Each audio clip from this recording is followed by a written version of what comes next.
Olá, bom dia, turma. Hoje é dia 17/7 e peço desculpa por não estar presente na última aula, no caso ao vivo. Bom, então hoje eu resolvi gravar esse vídeo a bordo do módulo 9, no qual a gente está entrando e precisa ser estudado com muita atenção. Peço que vocês abram na página 158 para que juntos podamos, então, estudar as doenças transmitidas pelo solo contaminado. Beleza? Bom, então vamos falar da contaminação do solo. Bom, quando a gente fala de solo, a gente pensa logo de chão, o chão, o solo. Só que a gente tem que entender que o solo vai muito além do que aquilo que nós pisamos, O solo é o que nos fornece alimento, então é um recurso essencial, para a vida, porque nos fornece alimento. Mas só para a gente, seres humanos, não. Fornece alimento para os outros animais também, que dependem do solo. Além de depender do solo para alimentação, outros animais utilizam o solo como abrigo. Nós utilizamos o solo para a construção do abrigo, E, além disso, nós temos a presença das plantas, que precisam do solo para se sustentar e sobreviver, certo? Bom, mas vamos falar então da contaminação em si através do solo. Um solo contaminado nos gera muitos problemas, Não só porque a gente anda no solo tanto descalço como de chinelo, Mas também porque nós fazemos um plantio, no solo. Se a gente planta num solo contaminado, a chance de a gente adquirir a doença é muito grande, Então, a chance da gente adquirir uma doença retirando daquele solo alimento ou, um animal comendo daquela verdura, daquele legume, daquele vegetal que está ali no solo contaminado e a gente fazer o abate daquele animal, ou seja, matar aquele animal para a gente comer, aquela carne, e a gente adquirir a doença, pois um animal se contaminou no solo, tá? Então, a contaminação do solo é um problema que acomete vários tipos de animais, acomete as plantas, e aí pode transmitir doença para a gente, tá? Mas como é que essa contaminação ocorre, Contaminação do solo. Uma das principais causas de contaminação do solo, é a falta de saneamento básico no Brasil. Então, a gente viu junto que uma construção desordenada, numa região, Então, quando eu falo desordenada, foi aquilo que a gente estudou, Uma construção sem a regularização da prefeitura, sem um engenheiro determinar onde deve ou não se construir, Essa construção leva à falta de saneamento básico. Então, é esgoto a céu aberto, é ligações clandestinas, Ligações de esgoto clandestina. Então, tudo isso, atrai diversas doenças, porque contamina o solo, tá? Então, é preciso um tratamento apropriado, A água deve estar limpa, deve ser filtrada para evitar os tipos de doença. Bom, vamos ver, que tipo de doença é esse que a gente está falando. Bom, o que é um bicho geográfico? O bicho geográfico é uma doença transmitida pelo solo, podendo ser encontrado tanto em solo de regiões urbanas e rurais, até mesmo encontrado em praia, Então, nós podemos adquirir o bicho geográfico em praia, também é muito comum, tá?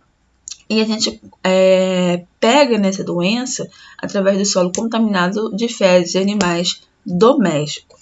Então, quando eu falo de animais domésticos, estou falando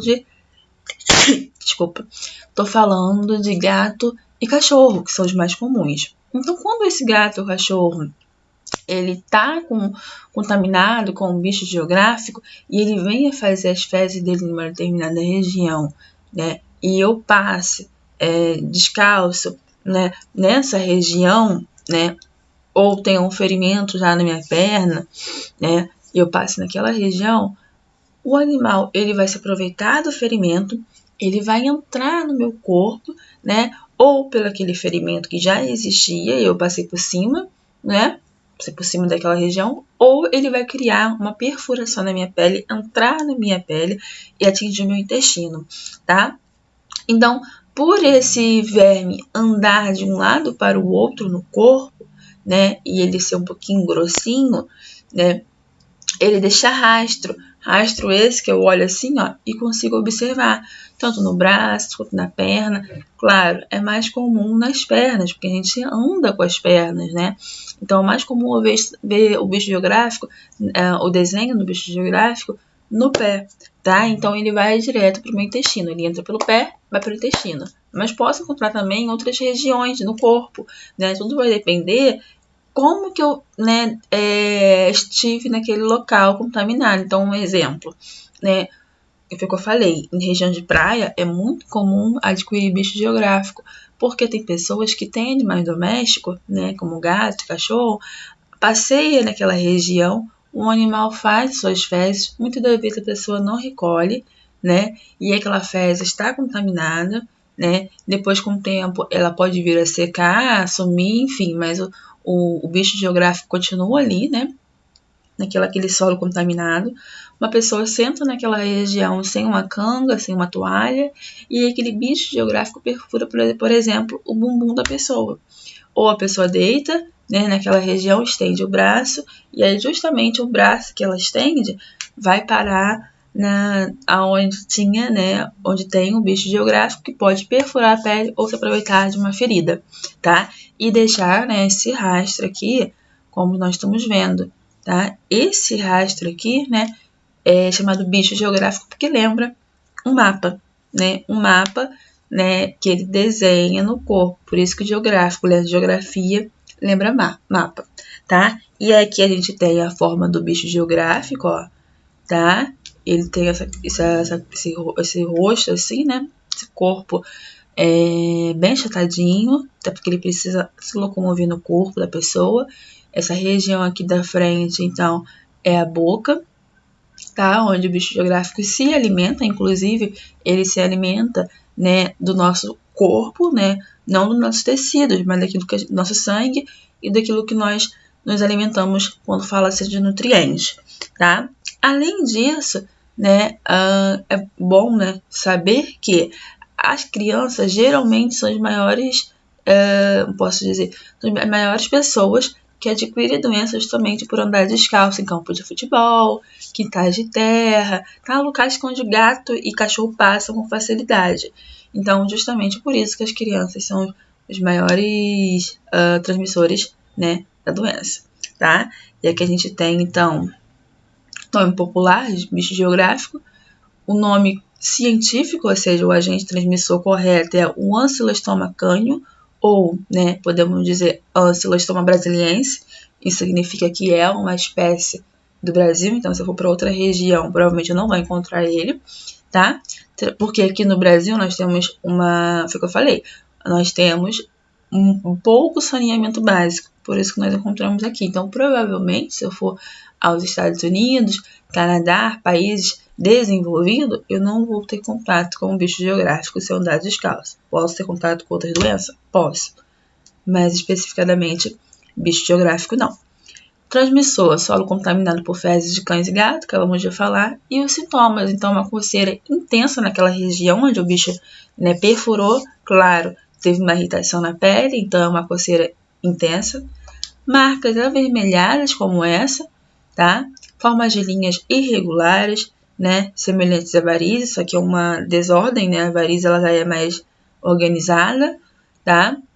Inchaço, coceira, né, dor, tá, embaixo da pele, e aí tudo isso indica que alguma coisa está errada. Mas viu o mapa, né, aquele desenho avermelhado, é o bicho geográfico.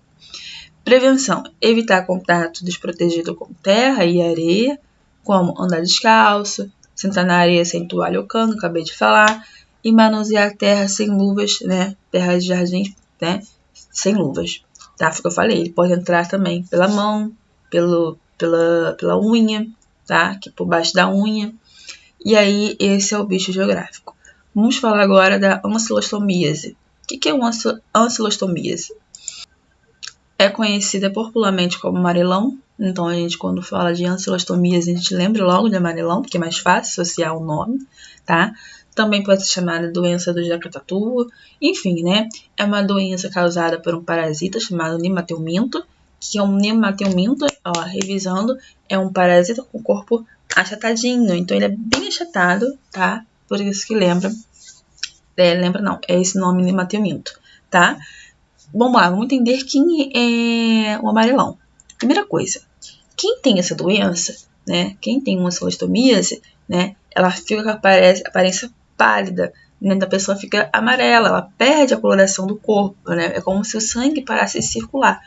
Justamente dá esse nome amarelão, tá? Então, essa perda de sangue, essa cor amarelada, se dá devido à perda de sangue causada pelo amarelão. Por quê, professora?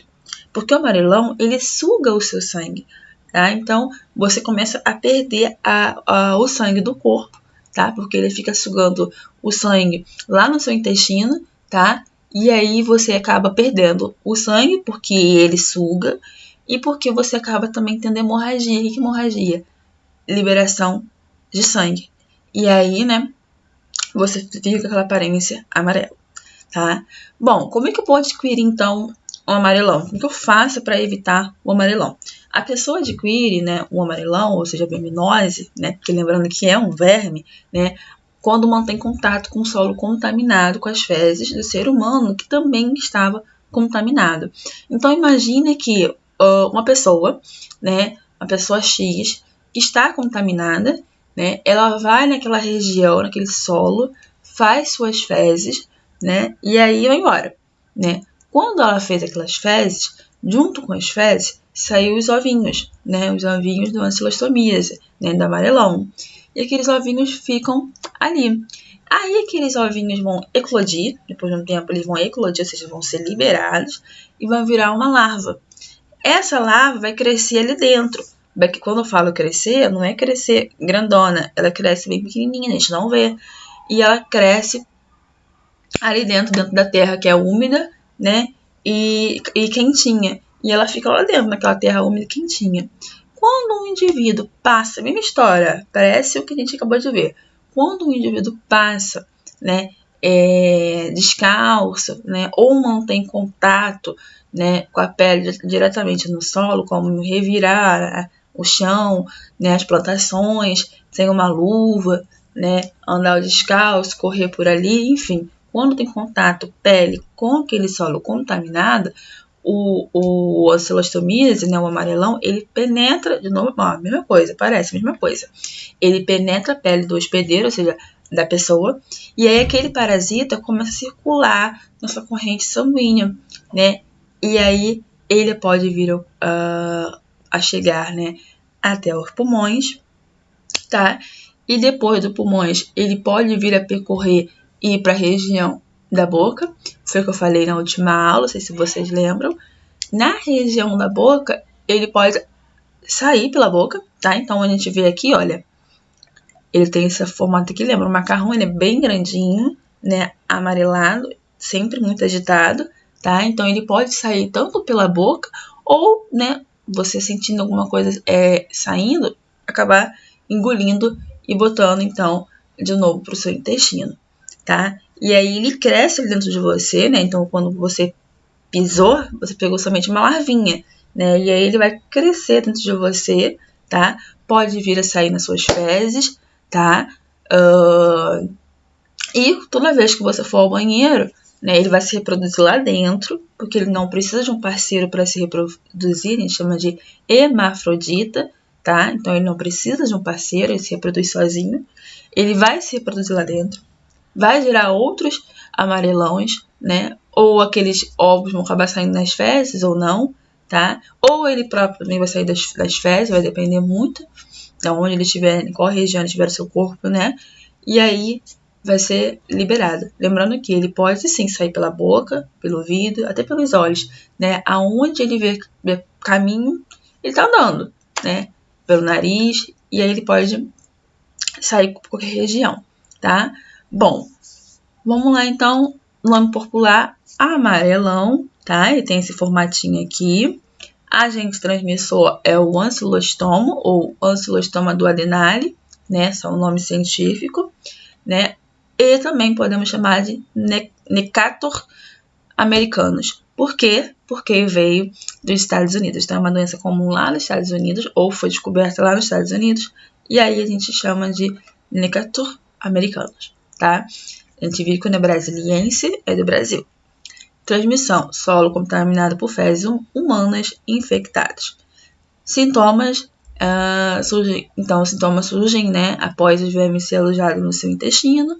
E quais são os sintomas? Perda de apetite, cansaço, né, e dor abdominal, náuseas, vômitos, diarreia. Então sente uma dor no estômago muito grande, tá? Podendo ter diarreia com sangue ou não. Prevenção, a gente já sabe, só vale ressaltar aqui: saneamento básico, hábitos de higiene, como lavar as mãos, os alimentos, a calçada, evitar contato direto com o solo, né? Isso a gente já viu. Bom, aqui tem uma foto, então, com a cara do nosso amarelão, né? Falei que lembra, então, o macarrão. E aqui a gente tem um mapa de como que adquirir, né? Só pra gente relembrar, ó, a pessoa contaminada, né? Ela lembrando que ela fez suas fezes naquela região, aquelas fezes, aquele ovinho saiu nas fezes, cresceu e virou uma larva, né? A larva ficou naquela região do solo, que normalmente é úmido e quente. Ela gosta daquela região, então ela fica naquela região. A pessoa passa, né? E penetra, pisa naquele chão, penetra, né? A larva penetra na pele da pessoa. E aí a larva cresce, né? Lá dentro, e já adulta, né? Se aloja no intestino, né? E começam a formar os ovos. Os ovos parasitas são eliminados pelas fezes no solo, que eu falei, né? E aí, de novo, as larvas, é um ciclo, tá vendo? As larvas crescem, né? Lá no solo, deixam de ser ovos, viram uma larvinha, né? E ficam no solo. E aí, olha, quando ela é um pouquinho maior, ela contamina, né? Pode contaminar a pessoa. E aí ela consegue penetrar através da cabeça dela a pele da pessoa e volta o ciclo de novo, tá? Então, como pode se prevenir? Principalmente evitar fazer fezes em solo, porque fezes deve ser feita no vaso sanitário somente, tá? Além de saneamento básico. Outra coisa que é importante falar: como que a pessoa descobre que está com amarelão, né? Através do exame de fezes. Então, na primeira fezes do dia, ela coloca as fezes no potinho e leva para o laboratório. O médico, né, o biomédico, vai observar, colocar no microscópio. Se ele vê ovos ali, ele vai ver qual é a espécie daqueles ovos, né? Quem é a mãe daqueles ovos, e vai te diagnosticar: olha, você está com um verme chamado de ancilostomíase no seu intestino, tá bom? Bom, agora a gente vai falar do ascaridíase.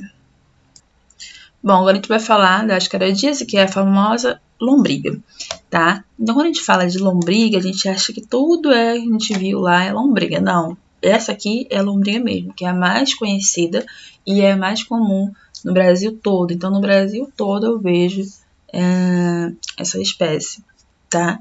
Bom, como é que a gente adquire a ascaridíase? Ou seja, se é no Brasil todo, como é que eu faço para poder pegar, tá? Primeira coisa, é mais comum em criança, sempre mais comum em criança, porque criança ela vive em chão, descalço, ela vive comendo coisas do chão. Então, se cair uma bala no chão, ela pega e bota na boca, né? Ela vai num sacolão, no mercado, ela rouba uma frutinha e bota na boca, né? Uma uvinha sem lavar.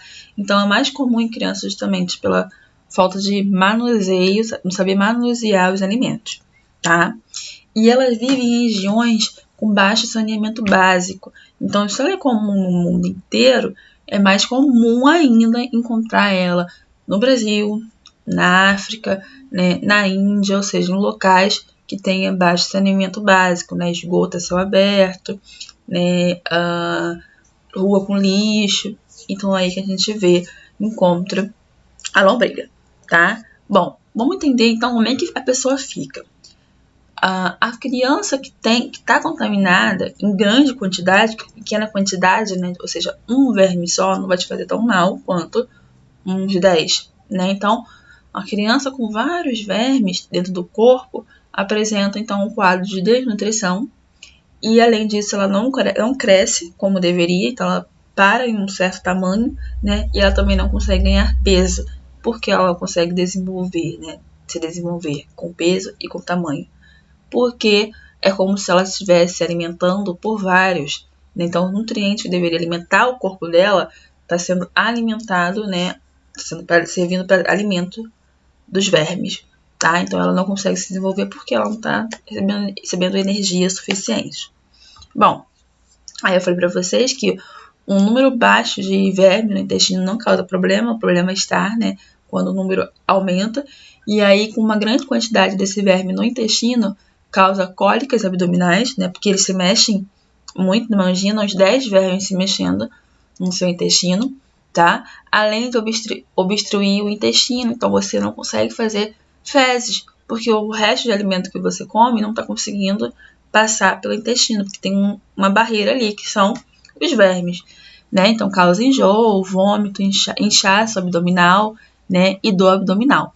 Então, por exemplo, aquelas crianças da África que a gente vê, né, em televisão, que são magrinhas, baixinhas, bem raquíticas, com a barriga muito grande, isso já mostra que elas têm um quadro de verme, ou seja, elas não estão conseguindo crescer, ganhar peso, se desenvolver, mas a barriga dela está muito grande, ou seja, ela está gestando, né, levando vários vermes dentro dela, tá? Então, como é que eu faço para adquirir? Lembra um pouco que a gente acabou de ver, tá? Do amarelão. A pessoa contaminada com verme, então, ela faz suas fezes, ela elimina suas fezes, né, com ovo em algum lugar, normalmente lugares com baixo saneamento básico, e aí naquela mesma região a pessoa planta alguma coisa, né, então ela vai fazer fezes, um exemplo, tem uma plantação de alface, né, e a pessoa contaminada faz as fezes naquela região ali, então a alface vai crescer, né, com aquele ovo que vai eclodir, já viu, vai eclodir, vai virar uma larva, a larva gosta do solo quente, né, e úmido, vai ficar ali junto com a alface. Aí vou recolher a alface, levei para casa ou vendi para o sacolão vendeu para sua casa. Chegou em casa, a mãe não lavou direito, não colocou de molho lá no vinagre ou algo do tipo, e aí você comeu alface. Então você comeu alface com larva, né, de lombriga. Só que a larva já não é tão grande, não é uma larva que a gente consegue ver tão fácil, né? Ela é pequena, então você não vê, né? E vai se alimentar.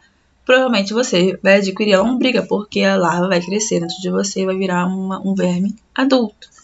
É só assim que eu pego? Não. Além disso, você pode pegar através da água contaminada, então devido à falta de saneamento básico de uma região, né, um esgoto aberto, a pessoa faz as fezes, né, naquele local, né? Aí aquelas fezes, né, se mistura com a água. Então é muito comum também se encontrar em lagos e rios, né? Cachoeira, então a pessoa faz as fezes na água da cachoeira, a pessoa está contaminada e faz as fezes lá.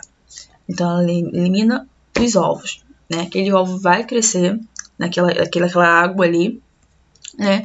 E você está tranquilão nadando lá na água até que você engole a água, né? Toma um caldo ou sente uma sede, não sei, e engole a água. Aquele verme, aquele ovinho, né, ele é a forma de larva, vai entrar na sua garganta e vai direto para o seu intestino e vai formar uma lombriga. Aquela lombriga, se não for diagnosticada que você está com alguma coisa e não tiver um tratamento, né, ela vai crescer e vai gerar várias lombrigas, que eu falei, ela se reproduz, né, sem precisar de um parceiro. Tá? Então, como é que eu adquiro? Através de alimentos contaminados e água contaminada, tá? Bom, além disso, que a gente precisa saber é o seguinte. Esse verme, ó, olha a foto aqui dele, tá? Essa aqui é uma foto, é um desenho, mas aqui é uma foto real, tá? Então, olha só, isso aqui é o intestino da pessoa, tá? Tomado por verme. Então, obstrução do intestino, foi o que eu falei. As fezes não conseguem passar aqui. Como é que vai passar se é entupido de verme, né? E aí a pessoa começa esse problema também com as fezes, não conseguir eliminar. Aqui é uma foto real, provavelmente de uma cirurgia. Então, quando está em grande quantidade, é preciso fazer uma cirurgia para retirar, tá? Isso aqui é a quantidade de verme, né, de lombriga que foi retirada da pessoa. Ele tem essa forma aqui, ele lembra um macarrão, né? E aí, ele tem essa forminha aqui, tá? Outra coisa importante é que quando a larva desse verme aqui, né, quando entra em forma de larva, pode chegar ao pulmão, e aí quando chegar ao pulmão, ele pode comprometer a respiração, né, porque o oxigênio, né, a troca de oxigênio ocorre no pulmão. E aí, se ele chega ao pulmão, ele vai comprometer o pulmão e também gera febre, tá? E tosse. E às vezes a pessoa começa a tossir e sair sangue devido à presença de verme no pulmão, tá? Em alguns casos também eles migram para a boca ou nariz, tá? E são vomitados ou expulsos pelas fezes. Então, se for em pouca quantidade, normalmente ele sai nas fezes vivo, tá? Se for em pouca quantidade também, ele pode sair pela boca, porque foi o que eu falei, eles migram, né? E aí, sem querer, eles podem sair pela boca, pelo nariz, né? Até pelo ouvido e pelos olhos. É mais incomum ouvido e olhos, mas pode acontecer.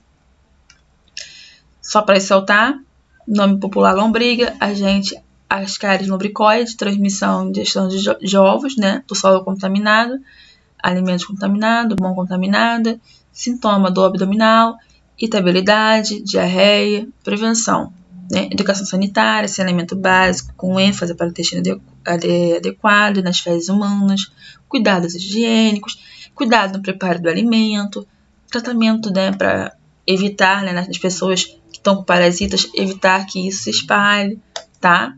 E aqui, galera, é a foto do ovinho, tá? Então, ele tem esse formato, é muito pequenininho, não dá pra ver, na foto parece maior, tá? Essa parte aqui eu não vou explicar, porque eu já expliquei, tá? Vamos falar do tétano, rapidinho. Bom, agora o caso mudou de figura, a gente não vai falar sobre vermes, tá? Mas ainda assim vamos falar sobre doenças contaminadas pelo solo. Vamos falar do tétano.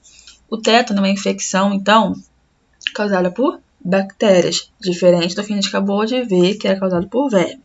Mas é uma bactéria grave, que vai causar até espasmo na pessoa. O que é espasmo? É quando a pessoa tem movimentos involuntários. Então, exemplo, a pessoa está com tétano nos dedos. Então, os dedos dela começam a mexer, tá?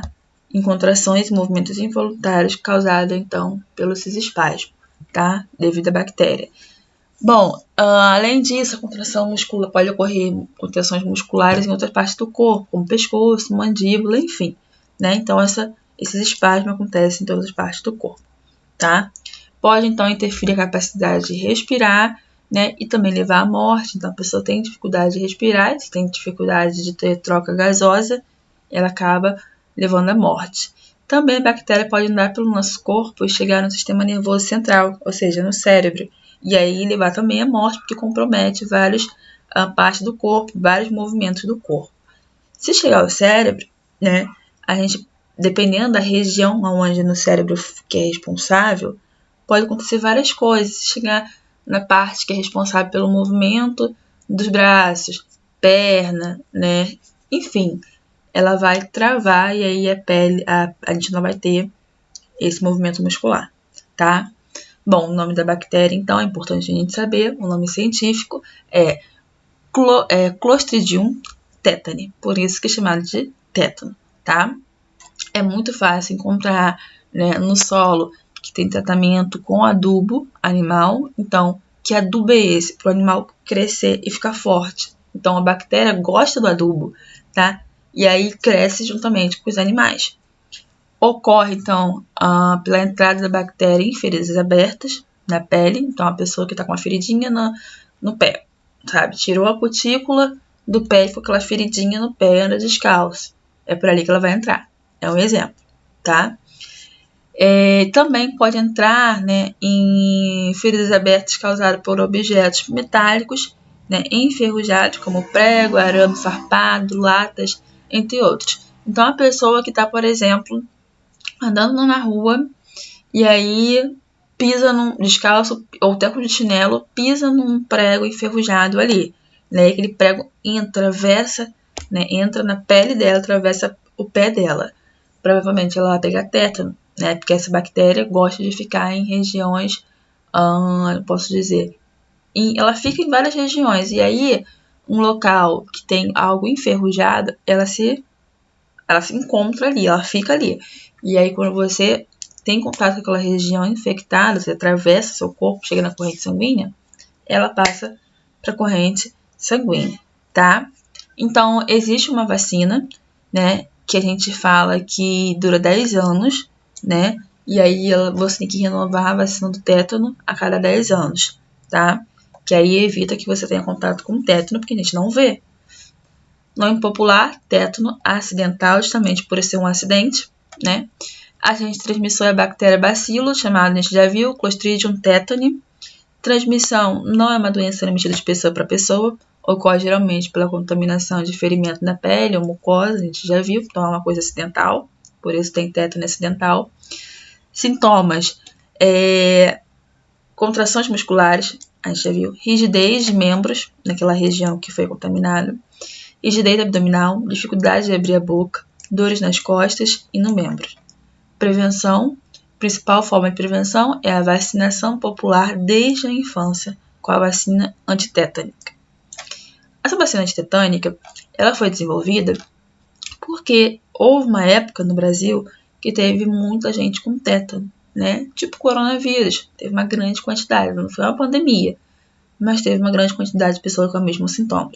Descobriu de onde que vinha, né? Porque as pessoas estavam adquirindo essa bactéria, e aí foi preciso inventar uma vacina para imunizar a pessoa, né, do tétano. E aí, quando você nasce, você é vacinado contra o tétano, utilizando a vacina antitetânica. Bom, espirotricose.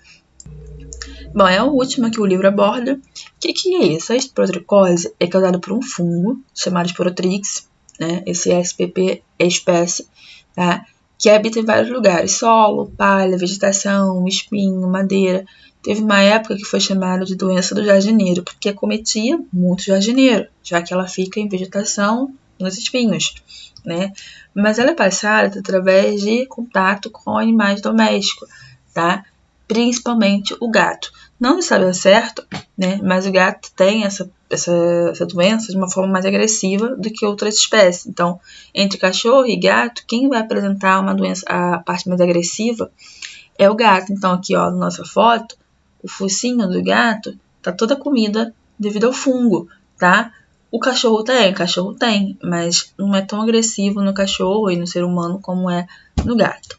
A transmissão ocorre da seguinte maneira.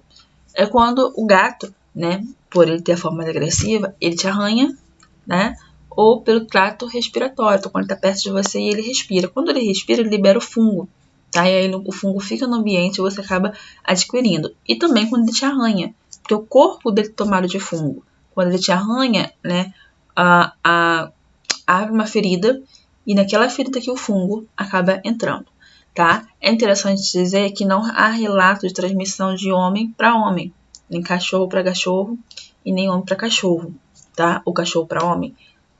Os relatos são sempre de gato para cachorro, gato para homem, tá? Então é uma doença que acomete principalmente o gato. Pega assim todas as espécies? Sim, mas no gato é uma forma mais agressiva. Existe uma espécie, né, desse fungo chamada de Spirotrix brasiliense, que é muito comum no Brasil, tá? Então, já é considerado no Rio de Janeiro, né, uma epidemia. O que é uma epidemia? É quando tem uma grande quantidade da doença no local, né? Então, seria no Rio de Janeiro. Existe uma forma de imunizar os gatos, até a Fiocruz oferece esse tratamento, né, tanto para os gatos contaminados se recuperar, quanto que os gatos, né, que não tiveram a doença, se imunizar, tá? Mas o que acontece? Os gatos, normalmente, quando estão contaminados, os donos, eles largam, né? Eles abandonam esses gatos. E aí os gatos, por terem o hábito de um lamber o outro, um se esfregar no outro, vai passando o fungo e aí vai aumentando o número de casos de fungo no Rio de Janeiro, tá? Além disso, o gato, quando morre, quando é abandonado, está com Spirotrix, né, que mata, né, e aí mata o gato, e aí quando esse gato morre, o solo também é contaminado com o fungo. Por isso que quando ele morre, o ideal é cremar o corpo do gato, porque se enterrar, contamina-se o solo também com essa doença, tá? E aí o solo fica cheio de fungo, provavelmente outro gato vai ser contaminado, outra pessoa vai ser contaminada, ou quando se plantar naquela região o alimento vai ser contaminado. Então, por isso que o ideal é cremar. Mas como moradores de ruas que são abandonados, né, ou já viveram sempre na rua, adquirem essa doença, né, ninguém vai cremar. Eles acabam morrendo naquela região ali mesmo. E ali ele contamina aquele solo. Por isso que virou uma epidemia no Rio de Janeiro, porque começou aqui, os gatos têm esse hábito de se lamber, né, de se esfregar, e aí vai aumentando o número de casos, os gatos morrem, o solo é contaminado, também vai aumentando o número de casos, tá? Por isso que tem que cuidar, né, e evitar que o gato fique com a doença, tratando, levando ao veterinário. Aqui tem uma foto de uma pessoa, né, com fungo, isso é facilmente dá para ver o fungo na pele da pessoa, tem que ser tratada logo. E aqui o gatinho mostrando que tá com funguinho no narizinho. Bom, só pra gente rapidinho terminar aqui, nome popular, doença do jardineiro, né, nome real, né, nome científico, é o Sporotrix, espécie Sporotrix brasiliensis. Transmissão através de manuseio dos solos e plantas contaminadas. Gatos possuem um maior potencial para o fungo, pois eles são presentes em grande quantidade, tá? Bom, sintomas mais comuns são úlceras profundas na pele, pus que não cicatrizam, costumam evoluir rapidamente em seres humanos, infecção e prevenção, manusear as plantas e terras com cuidado, né, usando luva e evitar contato com gatos que estejam contaminados, tá? E fazer o quê? Levar o gato ao programas ou ações de controle, né, para poder imunizar aquele gato, tá? E aí a gente tem, né, o resumo, depois eu espero que vocês leiam e a gente fecha a aula de hoje. Então, um grande beijo e até mais.